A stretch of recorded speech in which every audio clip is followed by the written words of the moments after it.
Hello friends, welcome back. स्वागत है आपका बहुत ही इंटरेस्टिंग लेक्चर जो एनवायरमेंटल साइंस, इकोलॉजी, इसके अलावा बेसिकली साथ ही साथ हमारे डेवलपमेंट और इकोनॉमी इन दोनों का कैसे बैलेंस बनाया जाए इस पे रिलेटेड है। आज हम बात करेंगे हाल ही में जो केरला में हैवी फ्लड्स हमने देखे, लैंडस्लाइड्स देखे, और उसका एक रूट कॉज इसको भी माना जा रहा है कि जो वेस्टर्न घाट्स हैं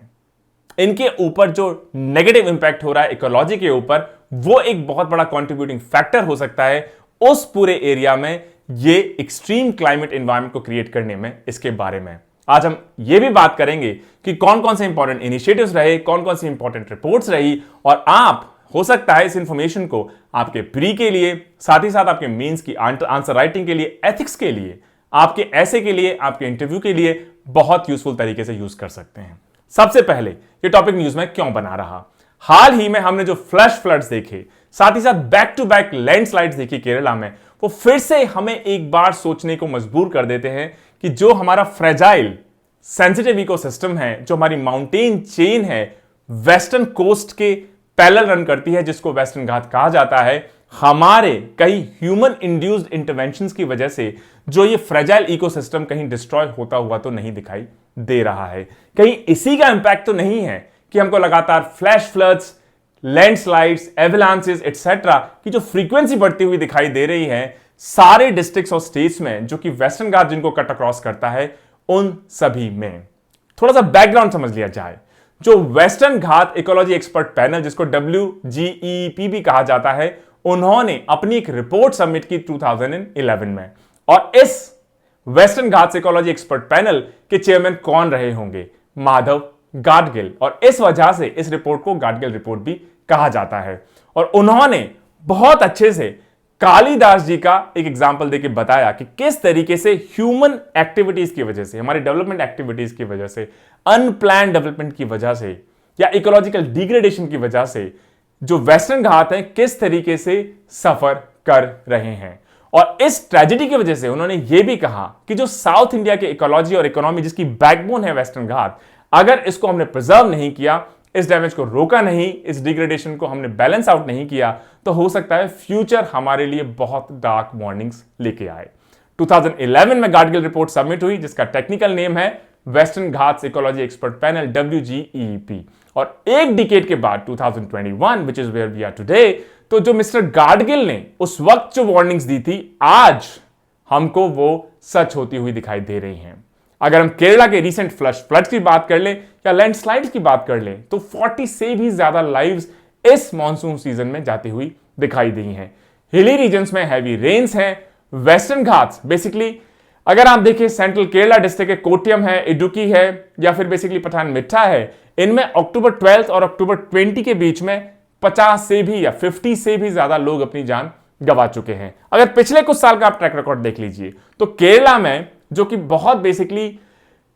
रिच है अपनी वाटर बॉडीज के लिए, और ज्यादातर जो केरला की वाटर बॉडीज हैं ये स्टार्ट होती है, इमिनेट होती है वेस्टर्न घाट से। क्योंकि हम इकोलॉजी प्रिजर्व नहीं कर रहे हैं, तो इसकी वजह से बैक टू बैक कैलामिटीज, और 2018 का जो डिजास्टर फ्लड रहा केरला में, ऐसा समझा जाता है कि जो हमारी माउंटेन चेन है वेस्टर्न घाट, इसके कंजर्वेशन पर हम ध्यान नहीं दे रहे हैं, इसका भी एक बहुत बड़ा कंट्रीब्यूटिंग फैक्टर इसमें हो सकता है। वेस्टर्न घाट रिकॉग्नाइज बेसिकली किया जाता है as one of the world's biodiversity hotspot. जो वेस्टर्न घाट रीजन है, इसकी लेंथ रफली कितनी होगी? इसकी लेंथ है रफली 1600 किलोमीटर्स, और ये स्टार्ट बेसिकली हो जाता है रीजन रिवर ताप्ती से गुजरात में, और ये पूरा रन करता है महाराष्ट्र के बाद कन्याकुमारी, जो हमारा सदर्न मोस्ट टिप है तमिलनाडु में, वहां तक। ये 6 स्टेट्स को कट करता है: Tamil Nadu, Karnataka, Kerala, Goa, Maharashtra end of course Gujarat, क्योंकि गुजरात रिवर ताप्ती से इसकी शुरुआत होती है। जो वेस्टर्न घाट्स हैं, ये ईस्टर्न हिमालयाज के बाद दूसरा सबसे रिच बायोलॉजिकल डाइवर्सिटी का हॉटस्पॉट या ट्रेजर बेसिकली माना जाता है।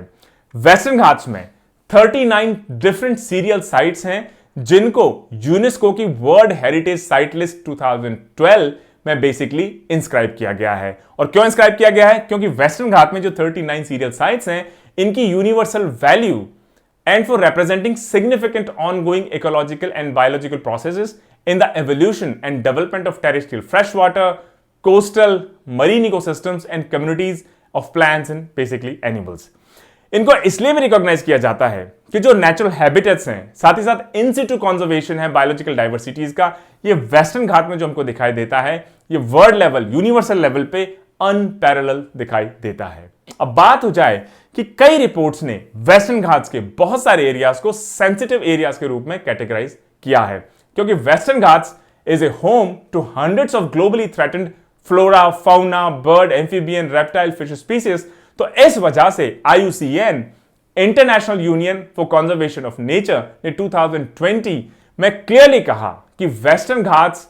इंक्रीजिंग पॉपुलेशन की वजह से, डेवलपमेंटल प्रेशर की वजह से, उसके अलावा बहुत सारे इंटेंसिव मैन मेड इंटरवेंशंस की वजह से अब बहुत जरूरी हो गया है कि targeted management efforts governments basically करें, इकोलॉजिस्ट करें, ताकि यहां की जो एग्जिस्टिंग वैल्यू है उसको कंजर्व किया जा सके और जो पास्ट डैमेजेस हैं, को पिछले कुछ डिकेड्स में जो डैमेज किए हैं, उनको रिपेयर किया जा सके। जो WGEEP, जिसको गाडगिल रिपोर्ट कहा जाता है 2011, उन्होंने तो जो पूरी एंटायर हिल रेंज है 1600 किलोमीटर्स, इस पूरी हिल रेंज को ही इकोलॉजिकली सेंसिटिव एरिया या ESA जो कहा जाता है, डिक्लेयर कर दिया। गाडगिल रिपोर्ट ऑफ 2011 के हिसाब से वेस्टर्न घाट में 142 तालुकास, जिनकी 3 इकोलॉजिकली सेंसिटिव जोन्स में कैटेगराइज किया गया, और ये जो गाडगिल रिपोर्ट का पैनल रहा, जिसको यूपीए गवर्नमेंट ने 2010 में अपॉइंट किया गया, इन्होंने ये भी कहा कि ये जो इकोलॉजिकली सेंसिटिव जोन 1 है, इसमें किसी तरह का नया डैम या लार्ज स्केल स्टोरेज प्रोजेक्ट को अलाउ नहीं किया जाना चाहिए। साथ ही साथ गाडगिल रिपोर्ट में यह भी रिकमेंड किया गया कि जो डेवलपमेंट एक्टिविटी है, ये एक पार्टिसिपेटरी प्रोसेस के थ्रू इंश्योर हो, जिसमें जो लोकल बॉडीज हैं, ग्राम सभा हैं, उनको भी इन्वॉल्व किया जाए, क्योंकि वो एक इंपॉर्टेंट स्टेक होल्डर है, उनको भी डिसीजन में एक इंपॉर्टेंट से दिया जाए। लेकिन यह रिपोर्ट इतनी कंट्रोवर्शियल हो गई कि इसको पब्लिक नहीं किया गया। फाइनली दिल्ली हाई कोर्ट ने एक ऑर्डर इशू किया मई 2012, उसके बाद इस रिपोर्ट को पब्लिक किया गया। Ministry of environment, forest, climate change, उन्होंने इस रिपोर्ट को डिस्क्लोज करने का अपोज किया, और इन्होंने यह भी कहा कि अगर इस रिपोर्ट को डिस्क्लोज कर दिया गया, पब्लिक कर दिया गया, इसके रिकमेंडेशंस को इंप्लीमेंट कर दिया गया, तो कहीं ये जो 6 स्टेट्स हैं, गोवा, महाराष्ट्र, केरला एटसेट्रा एटसेट्रा, गुजरात, इनके इकोनॉमिक और साइंटिफिक इंटरेस्ट पे कोई एडवर्स इंपैक्ट ना हो जाए। उसके बाद जो स्टेट गवर्नमेंट्स रही, उन्होंने भी इसको बेसिकली अपोज किया कि जो सजेशंस दिए गए हैं गाडगिल रिपोर्ट में, इम्प्रैक्टिकल से दिखाई देते हैं। इस रिपोर्ट को रिविजिट करने के लिए या स्टडी करने के लिए सेंटर ने अगस्त 2012 में एक नई कमेटी बनाई, और जो चेयर बेसिकली की गई के कस्तूरी रंगन जी द्वारा। इस नई कमेटी का बेसिकली मैंडेट था कि किस तरीके से वो जो हमारी बायोडाइवर्सिटी है उसको प्रिजर्व कर सकें, उसके साथ जो राइट्स हैं, नीड्स हैं, डेवलपमेंट एस्पिरेशंस हैं लोकल पॉपुलेशंस की वेस्टर्न घाट में, उसको कैसे हम एनहेंस कर सके। इस कस्तूरी रंगन कमेटी ने, जो कि अगस्त 2012 में कॉन्स्टिट्यूट की गई, अपनी रिपोर्ट सबमिट की अप्रैल 2013, और इन्होंने कहा, गाडगिल रिपोर्ट में कहा कि जो पूरा वेस्टर्न घाट है 1600 किलोमीटर्स का, पूरा ही इकोलॉजिकली सेंसिटिव एरिया है, लेकिन कस्तूरी रंगन रिपोर्ट ऑफ 2013 ने कहा कि पूरा वेस्टर्न घाट नहीं, लेकिन इसका रफली 37%, जो रफली 59,940 स्क्वायर किलोमीटर्स होता है, इसको 6 स्टेट में आप इकोलॉजिकली सेंसिटिव एरिया में डिक्लेयर कर दें, जो कवर करता है रफली 4,156 विलेजेस को, जो कि इकोलॉजिकली सेंसिटिव एरिया में फॉल करेंगे। और इसका क्राइटेरिया लिया गया कि एक्चुअली किसी भी गांव में अगर 20% या 20% से ज्यादा इकोलॉजिकली सेंसिटिव एरिया आता है, तो ऐसे गांव को, ऐसे रीजन को आइडेंटिफाई किया जाएगा इकोलॉजिकली सेंसिटिव एरिया। केरला में ऐसे रफली 123 बेसिकली विलेजेस आइडेंटिफाई किए गए हैं, और जो विलेज इस रिपोर्ट की कैटेगरी में आ गए, वहां पे काफी पॉलिटिकल और रिलीजियस प्रोटेस्ट हुए, क्योंकि अगर आप इकोलॉजिकली सेंसिटिव एरिया में कैटेगराइज हो गए, तो आपके कंस्ट्रक्शन पे, डेवलपमेंट पे या नए प्रोजेक्ट्स पे तमाम तरह के रेस्ट्रिक्शंस बेसिकली लग सकते हैं, जो कि हो सकता है आम पॉपुलेशन को या वहां की पॉलिटिकल लीडरशिप को पसंद ना आए। जब ये कंट्रोवर्सी बेसिकली और ज्यादा बढ़ने लगी, तो उसके बाद कई सारे local public representatives including Catholic church ने भी इस कस्तूरी रंगन रिपोर्ट को अपोज किया। पहले जो पॉलिटिकल पार्टीज गाडगिल रिपोर्ट, कस्तूरी रंगन रिपोर्ट को सपोर्ट करती रही। बाद में उन्होंने भी कईयों ने अपना स्टांस चेंज कर लिया। उसके बाद अल्टीमेटली कांग्रेस लेड गवर्नमेंट, उन्होंने अल्टीमेटली डिसाइड किया कि केरला में जो रिकमेंडेशन रही कि 13,000 स्क्वायर किलोमीटर्स को इकोलॉजिकली सेंसिटिव एरिया की तरह डिक्लेयर कर दिया जाए, 13,000 की बजाय सिर्फ 9,993 स्क्वायर किलोमीटर को ही इकोलॉजिकली सेंसिटिव एरिया डिक्लेयर किया जाए। उसके अलावा केरला ने एक स्टेट लेवल एक्सपर्ट कमेटी बना दी गई अंडर ओमन, और इन्होंने कहा कि जो केरला बायोडाइवर्सिटी बोर्ड है, ये जो रिपोर्ट्स रही हैं, चाहे गाडगिल रिपोर्ट हो, कस्तूरी रंगन रिपोर्ट हो, इनको बेसिकली स्टडी करे और केरला स्पेसिफिक रिकमेंडेशंस दे कि किस तरीके से जो इकोलॉजिकली सेंसिटिव एरिया में इंक्लूड करने की रिकमेंडेशंस हैं, खासतौर से कस्तूरी रंगन रिपोर्ट की, उसमें से कौन से एरियाज को उससे एक्सक्लूड किया जा सकता है। और यूनियन मिनिस्ट्री ऑफ एनवायरमेंट, उन्होंने फाइनली एक ड्राफ्ट नोटिफिकेशन इशू किया मार्च 2014, और उन्होंने वेस्टर्न घाट्स में टोटल रफली 56,825 स्क्वायर किलोमीटर को इकोलॉजिकली सेंसिटिव एरिया डिक्लेयर कर दिया। कस्तूरी रंगन की रिपोर्ट ओरिजिनली कितनी थी? 59,940। यूनियन एनवायरमेंट मिनिस्ट्री ने कितना किया? 56,825। गाडगिल रिपोर्ट की क्या रिकमेंडेशन रही? पूरा का पूरा वेस्टर्न घाट ही इकोनॉमिकली सेंसिटिव एरिया होना चाहिए। 2014 में ये ड्राफ्ट नोटिफिकेशन हुआ यूनियन एनवायरमेंट मिनिस्ट्री, लेकिन आज तक इसका फाइनल नोटिफिकेशन नहीं हो पाया, क्योंकि एक्चुअली यह मामला नेशनल ग्रीन ट्राइब्यूनल में चला गया। और नेशनल ग्रीन ट्राइब्यूनल, या जिसको एनजीटी भी कहा जाता है, उनकी जो प्रिंसिपल बेंच है, उन्होंने भी डायरेक्टिव दिया यूनियन एनवायरमेंट मिनिस्ट्री को कि आप फाइनल नोटिफिकेशन जारी कर दीजिए कि जो 56,825 स्क्वायर किलोमीटर आपने वेस्टर्न घाट में इकोलॉजिकली सेंसिटिव एरिया को डिक्लेयर करने का डिसीजन लिया है, ये फाइनल हो जाए। लेकिन गवर्नमेंट का जो भी रीजन हो, अभी भी शायद उस पर डेलिब्रेशन कर रही है, फाइनल नोटिफिकेशन इश्यू नहीं हुआ है। जो बहुत सारे फार्मर्स हैं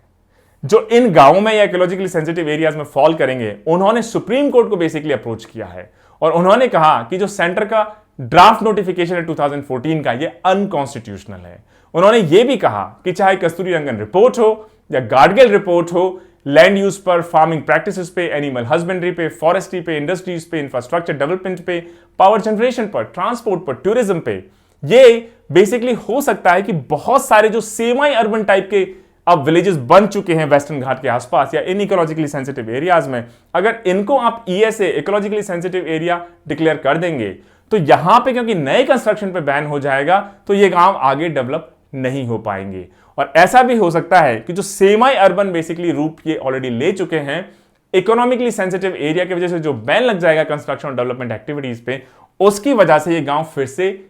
फॉरेस्ट बन जाए, जंगल बेसिकली बन जाए। अब इस सब का इंपैक्ट देखते हैं नेचुरल डिजास्टर्स पे। ऐसा लगता है कि रफली जो 40% है वेस्टर्न घाट का, ये लाई कहां करता है? केरला में। केरला में सबसे ज्यादा परसेंटेज ऑफ वेस्टर्न घाट लाई करता है, और इस वजह से वेस्टर्न घाट के इकोलॉजिकल बैलेंस पे जो भी इंपैक्ट होगा, सबसे ज्यादा कौन उसको बियर करेगा? Of course Kerala. इसकी वजह से जो इकोलॉजिकल चेंजेस आएंगे, state of Kerala is the most affected one. जो एनवायरमेंटलिस्ट हैं, उन्होंने कहा कि जो फ्लैश फ्लड्स हैं, लैंडस्लाइड्स हैं, एवलांचेस हैं, ये जो फ्रेजाइल इकोसिस्टम है वेस्टर्न घाट्स का, उसमें जो चेंज हो रहा है, उसमें जो डिसबैलेंस क्रिएट हो रहा है, उसमें जो ह्यूमन इंटरवेंशन हो रहा है, उसमें जो अनप्लान्ड डेवलपमेंट हो रहा है, उसका बहुत बड़ा रीजन है। अगर हम बात कर लें, जो कोटिकल विलेज है कोटियम में, जिसमें रफली 4 लोगों की जान चली गई इस बार, क्योंकि बैक टू बैक लैंडस्लाइड्स रहे, उसका बहुत बड़ा रीजन देखा जाता है कि वो भी उन 123 गांवों में से है जो कि कस्तूरी रंगन कमेटी के हिसाब से इकोलॉजिकली सेंसिटिव एरिया में डिक्लेयर कर दिए जाने चाहिए थे। साथ ही साथ जो इंक्रीजिंग फ्रीक्वेंसी है एक्सट्रीम क्लाइमेट इवेंट्स की, उसके साथ लार्ज स्केल डिजास्टर्स,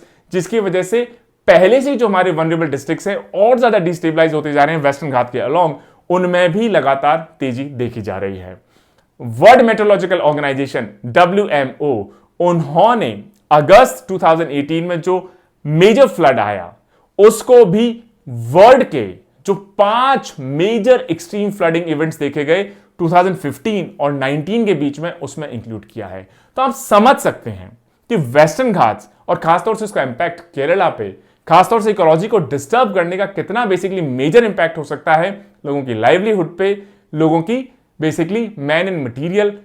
पर, साथ ही साथ टोटल इकोनॉमी पे या डेवलपमेंटल प्रोसेस पे, या एक्सट्रीम इवेंट्स पे, क्लाइमेट चेंज पे। इसके अलावा ऑफिशियल एस्टिमेट्स ये भी कहते हैं कि अगर 2018-19 आप केरला में रिकॉर्ड कुछ देख लें तो 2000 से भी ज्यादा लैंडस्लाइड्स के इंस्टांसेस देखे गए हैं। इडुक्की ऐसा लगता है जो डिस्ट्रिक्ट है ये सबसे ज्यादा वनरेबल है, खासतौर से इस अकेले डिस्ट्रिक्ट में 1000 से भी ज्यादा लैंडस्लाइड्स इस 2018-9 के पीरियड में देखने लगे हैं। तो अल्टीमेटली जैसा मिस्टर गाडगिल ने 2011 में कहा था अपनी गाडगिल रिपोर्ट के थ्रू कि जो ह्यूमन इंटरफेरेंस है, अनसाइंटिफिक लैंड यूज है, इकोलॉजिकल बैलेंस जो हमारा डिस्टर्ब हो रहा है वेस्टर्न घाट में, अगर हम उस बारे में कोई जल्दी से स्टेप नहीं उठाएंगे तो ये जो एक्सट्रीम क्लाइमेटिक इवेंट्स हैं, ये जो एवलांसेस हैं,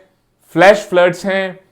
मेजर क्लाइमेट इवेंट्स हैं, एक्सट्रीम क्लाइमेट इवेंट्स हैं, इनकी फ्रीक्वेंसी टाइम के साथ और ज्यादा बढ़ती ही चली जाएगी। तो दोस्तों अब मुझे लगता है टाइम आ गया है कि चाहे स्टेट गवर्नमेंट्स हो, चाहे एनजीटी हो, चाहे सेंट्रल गवर्नमेंट हो, इन सभी को जो रिकमेंडेशंस हैं, चाहे कस्तूरी रंगन रिपोर्ट हो, चाहे गाडगिल रिपोर्ट हो, या वर्ल्ड मेट्रोलॉजिकल ऑर्गेनाइजेशन की बेसिकली रिकमेंडेशंस हो, या पेरिस क्लाइमेट एग्रीमेंट हो, इन सभी की रिकमेंडेशंस को ध्यान में लेते हुए अपने पॉलिसी ट्वीक्स को अगर ट्वीक करने की जरूरत है ताकि वेस्टर्न घाट्स को प्रिजर्व किया जा सके या सिमिलर स्ट्रक्चर्स को प्रिजर्व किया जा सके ताकि हमारी इकोलॉजी इंटैक्ट रह सके, तो वो अभी हमें बिना समय गवाए, टाइम गवाए शुरुआत उसकी कर देनी चाहिए। मुझे उम्मीद है दोस्तों आज का ये lecture economy, ecology, environmental science, disaster management, climate change, इन सभी से जो बेसिकली कहीं ना कहीं मैप होता है आपको पसंद आया होगा। Stay tuned for a next set of videos. Until then, जय हिंद, जय भारत।